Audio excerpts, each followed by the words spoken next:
Assalamualaikum warahmatullahi wabarakatuh. Selamat malam semuanya para pencinta pengadaan dan salam pengadaan dari Bogor. Oke, kita mulai lagi ya teman-teman semuanya. Masih di level 1 pada modul 4 ya, yaitu terkait pemilihan penyedia.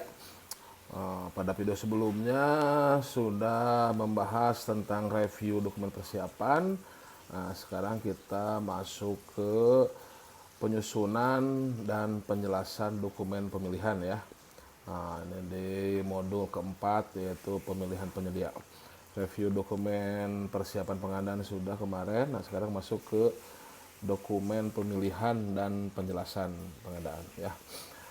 Oke, sebelum kita mulai jangan lupa untuk subscribe, like dan share karena masih dari viewer belajar pengadaan heli.net baru 30% ini yang menjadi subscriber nih ya.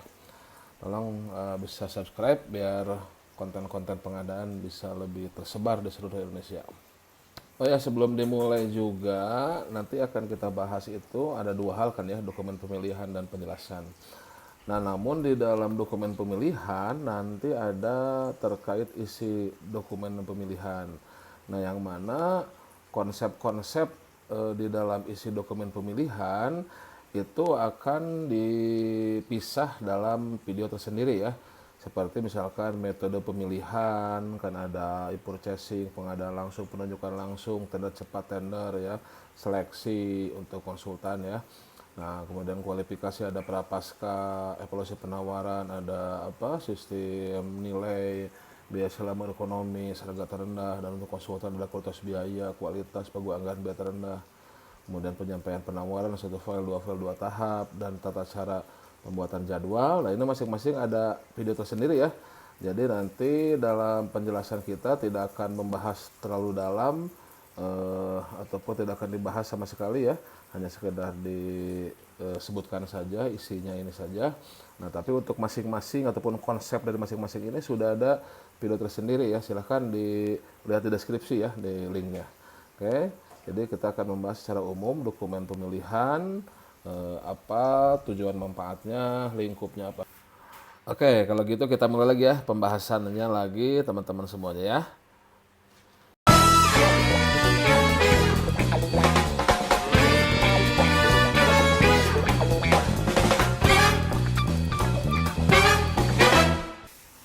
Kita mulai dari slide-nya ya, slide yang disediakan oleh Pusdiklat LKPP ya.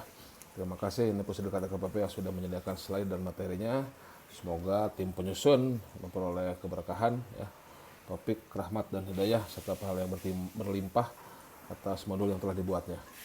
Pertama, pengertian ataupun definisi dari dokumen pemilihan. Nah, ini adalah dokumen yang telah ditetapkan oleh Pokja pemilihan atau pejabat pengadaan atau agen pengadaan yang memuat informasi dan ketentuan yang harus ditaati oleh para pihak dalam pemilihan penyedia.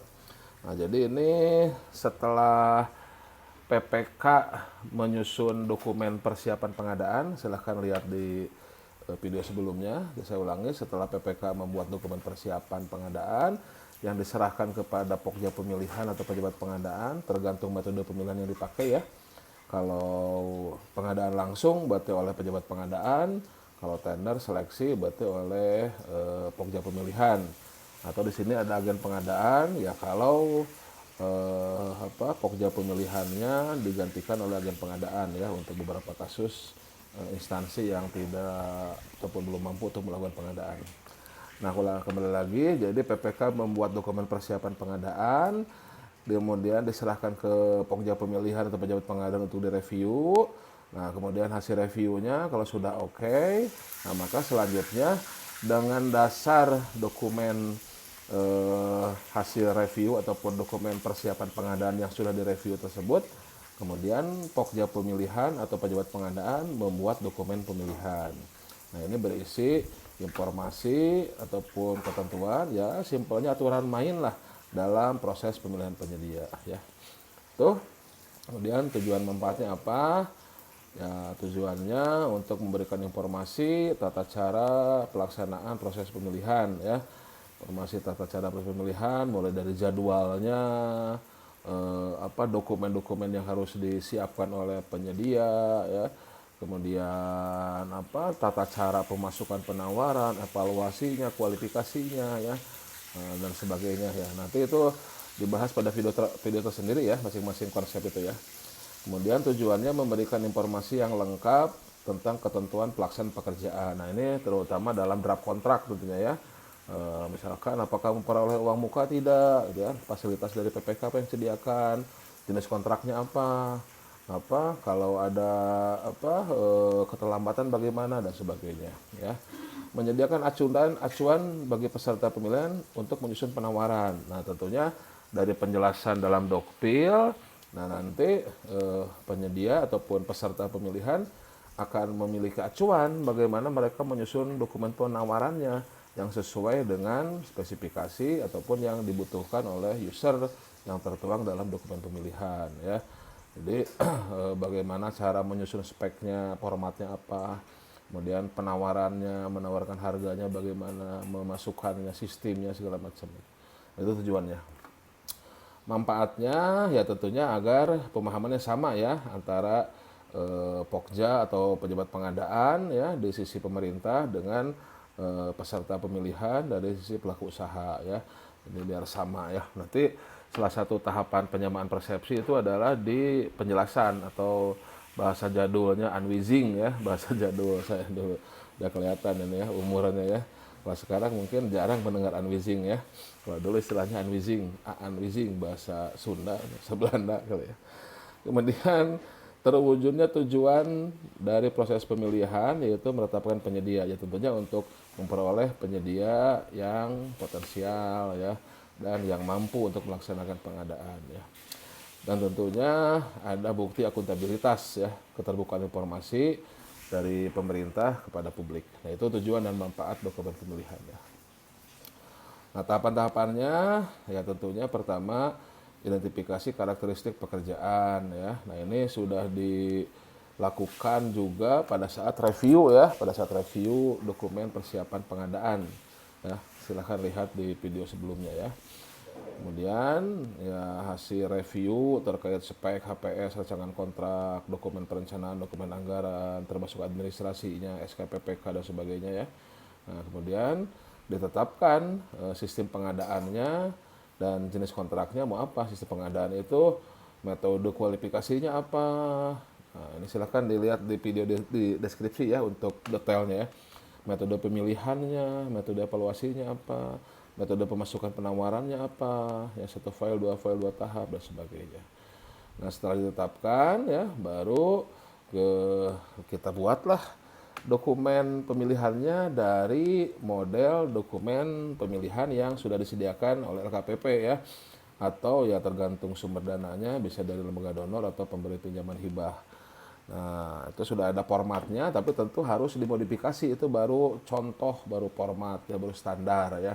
Nah dimodifikasi sesuai kebutuhan ya, nanti ada yang harus dipilih ya, dicoret ya, harus ada diisi datanya. Kemudian tentunya juga setiap jenis barang jasa yang berbeda akan memiliki ketentuan berbeda juga, memiliki karakteristik teknis berbeda juga, memiliki term and condition berbeda juga. Nah, silakan itu dimodifikasi disesuaikan dengan kebutuhan ya. Nah barulah ditetapkan dokumen pemilihannya oleh Pokja. Nah ini tahapannya. Nah, kemudian hal-hal yang perlu diperhatikan dalam penyusunan dokumen pemilihan. Nah tadi itu ya tapi ini dibahas di video yang lain ya. Nah silahkan dilihat di deskripsi. Apa metode pemilihannya? Apakah menggunakan e-purchasing, menggunakan pengadaan langsung kalau sampai dengan 200 juta, melakukan penunjukan langsung dengan kriteria tertentu ya, kondisi khusus, atau tender cepat kalau penyedia aja sudah disikap barang jasa umum, atau dengan tender. Nah itu untuk barang kondisi jasa lainnya. Itu metode pemilihan. Atau kalau konsultan, jasa konsultan suka beda sendiri. Nah, bisa menggunakan pengadaan langsung kalau sampai dengan 100 juta, atau penunjukan langsung untuk kondisi tertentu, kondisi khusus, atau dengan seleksi ya. Silahkan lihat di video khusus untuk metode pemilihan penyedia. Kemudian metode kualifikasi juga, apakah dengan pra atau pasca kualifikasi ya. Nah, sekilas di sini kita jelasin ya. Pra itu untuk pekerjaan yang kompleks kan ya. atau untuk badan usaha kalau dia konsultan, kalau konsultan badan usaha. Kemudian untuk barang konstruksi jasa lainnya pasca kualifikasi digunakan untuk pekerjaan yang sederhana ya, untuk pekerjaan yang sederhana. Kalau untuk konsultan itu untuk konsultan perorangan. Coba kita sambil lihat rangkumannya ya, biar nah ini ya. Oke, nah ini prapaskah ya, Pak Prapaskah ya. Nah silahkan dilihat di video yang lebih detail ya. Nah ini kapan pra, kapan pasca. Saya ulangi, prakualifikasi untuk pekerjaan kompleks, untuk tender, barang konstruksi jasa lainnya.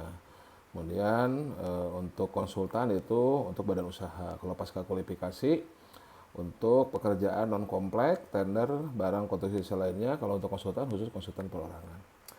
Nah, itu penetapan metode kualifikasi itu. Nah, kemudian penetapan metode proses penawaran ya.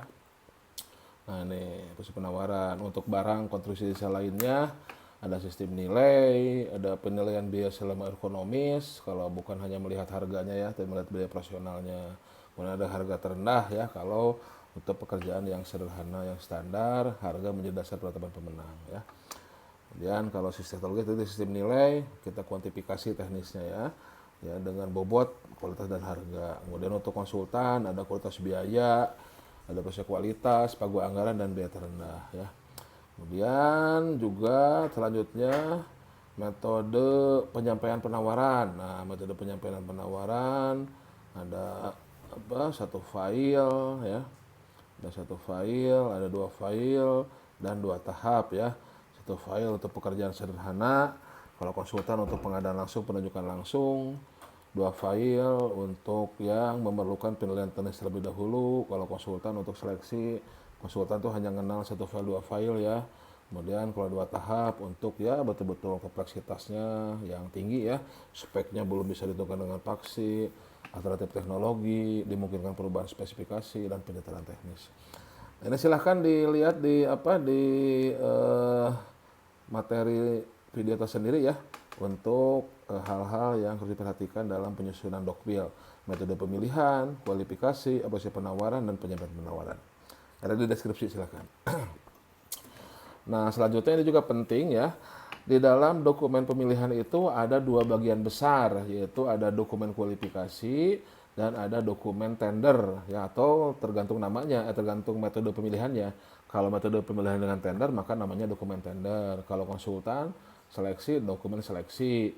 Kalau dia penunjukan langsung atau pengadaan langsung maka dokumen pengadaan langsung atau dokumen penunjukan langsung. Jadi ada dua ya. Dokumen kualifikasi itu untuk menilai ataupun ya berisi persyaratan untuk menilai si pelaku usahanya, si pesertanya, si penyedianya. Sedangkan dokumen tender atau seleksi itu lebih ke tata cara penawaran ataupun tata cara penilaian terhadap barang jasa ataupun terhadap pekerjaannya. Nah makanya dalam dokumen kualifikasi isinya ada petunjuk pengisian formulir isian kualifikasi, ada formulir isian kualifikasinya. Ada instruksi kepada peserta terkait tata cara penyampaian dokumen kualifikasi. Ada lembar data kualifikasinya, ada fakta integritas dan tata cara evaluasi. Nah, di dalamnya juga nanti dalam kualifikasi ada data perusahaan, data tenaga ahli perusahaan, data perpajakan. Intinya dokumen kualifikasi itu lebih ke persyaratan dari si pelaku usaha atau penyedianya ya. Kemudian bagian lain dari dokumen pemilihan adalah dokumen tender ya, dokumen seleksi tergantung metode pemilihannya. Nah ini isinya ada undangan atau ada pengumuman, ada instruksi kepada peserta IKP, bagian-bagiannya ya, ada lembar data pemilihan, rancangan kontrak, DKH, data kualitas harga, spek teknisnya, gambarnya atau KK-nya bila konsultan, bentuk surat penawaran, bentuk-bentuk jaminan, kemudian contoh-contoh formulir yang perlu diisi dan bentuk-bentuk dokumen ya, contoh-contoh yang bisa nanti dilampirkan oleh si peserta. Nah, rancangan kontrak isinya nanti ada pokok-pokok perjanjian, SSUK, syarat-syarat khusus kontrak, syarat umum kontrak, dan dokumen lain yang merupakan bagian dari kontrak. Itu bagian dari dokpil ya. Jadi dokpil ada dua bagian, ada dokumen kualifikasi yang lebih ke persyaratan terkait penyedianya, ke peserta pemilihan. Kemudian dokumen tanda seleksi lebih ke persyaratan ataupun tata cara menawar dari pesertanya ya. Nah, itu terkait dokumen pemilihan ya. Oke, sebelum ke penjelasan, coba kita resume kembali ya terkait Dokpil ini ya, Dokpil.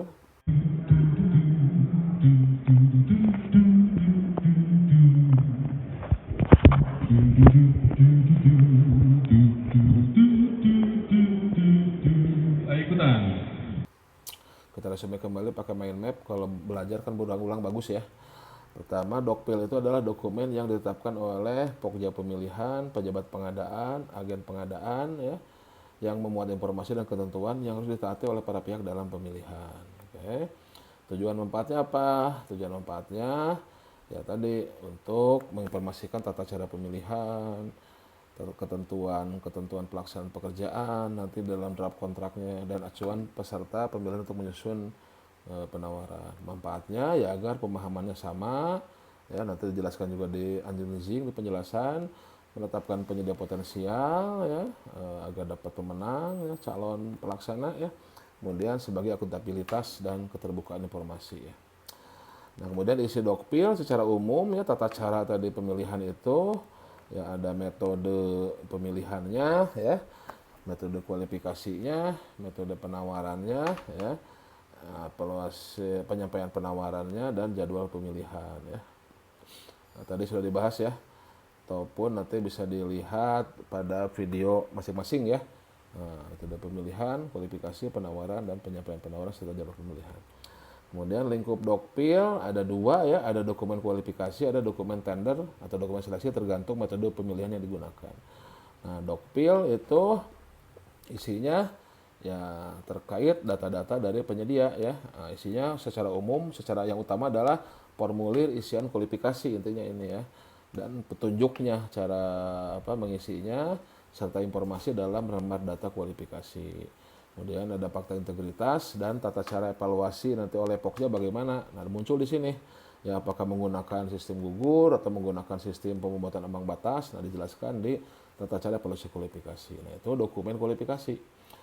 Nah, pada intinya persyaratan-persyaratan kualifikasi yang mendasarnya adalah ini banyak persyaratan terkait penyedianya ya, nama penyedia, nanti dalam formulir kualifikasi ya, tenaga ahli, peralatan yang dimiliki oleh penyedia atau pelaku usaha, kemudian pengalaman ya, itu yang signifikan itu ya, biasanya tenaga ahli, peralatan, dan pengalaman ya, serta perpajakan, struktur organisasi, dan sebagainya. Oke, kemudian dokumen tender atau dokumen seleksi tergantung metode pemilihannya. Nah, isinya ini undangan atau pengumuman, ada instruksi kepada peserta ya. Intinya semua terkait tata cara bagaimana aturan main dalam melakukan pemilihan, dalam memasukkan penawaran. Kemudian ada lembar data pemilihan, di dalamnya nanti pemasukannya menggunakan satu file, dua file, atau dua tahap ya. Kemudian rancangan kontraknya, tata cara evaluasi di dalamnya ada daftar kontrak harga, spek teknis, gambar atau KAK sebagai acuan evaluasi nanti. Kemudian contoh-contoh bentuk surat penawaran, bentuk jaminan ya, dan contoh-contoh formulir yang perlu diisi. Nah, ini dokumen tender atau seleksi. Jadi dua bagian ini ya. Nah, itu untuk dokumen pemilihan ya. Nah, selanjutnya dokumen pemilihan tersebut kalau sudah jadi, sudah siap, diupload kan oleh Pokja ya, dari sejak pengumuman itu sudah diupload. Nah, kemudian setelah di-download itu paling cepat 3 hari dari pengumuman, sejak pengumuman itu Pokja sudah bisa melakukan acara penjelasan dokumen pemilihan gitu ya.